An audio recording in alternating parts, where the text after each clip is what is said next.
ஒன்றிய பாஜக அரசு எப்படிப்பட்ட அரசா இருக்கு?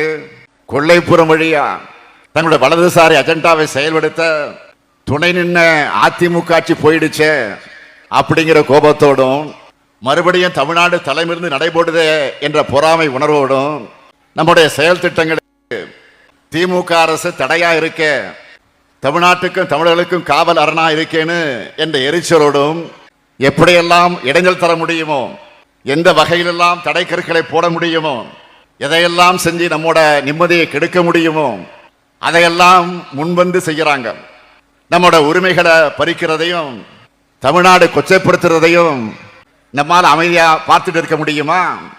ஆட்சி பொறுப்பில் இருக்கங்கிறதுக்காக, பதவி சுகத்துக்காக ஒன்றிய அரசு கிட்ட பணிஞ்சு போற முதுகெலும்பு இல்லாத அடிமை கூட்டம் இல்ல நாம். சுயமரியாதையும் இனமான உணர்வும் உள்ள திராவிட முன்னேற்ற கழகம் ஒன்றிய அரசோட எதாச்சகத்துக்கு எதிராக போராடுகிற திமுகவோட போராட்ட குணத்தை பார்க்க வேண்டிய நிலையை உருவாக்கி இருக்கிறாங்க.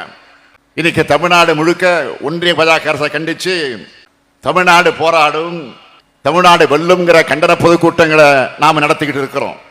நம்மை பொறுத்த வரைக்கும் ஆளுங்கட்சியாக இருந்தாலும் எதிர்கட்சியாக இருந்தாலும் சட்டமன்றம், நாடாளுமன்றம், மக்கள் மன்றம்னு என்னைக்கு மக்களுக்கான குரலா ஒழிப்போம். வாதாடியும் போராடியும் நம்மோட உரிமைகளை நிலைநாட்டுவோம். உறுதியேற்றுக் கொள்ளக்கூடிய கூட்டம் தான் இந்த மாபெரும் கூட்டம்.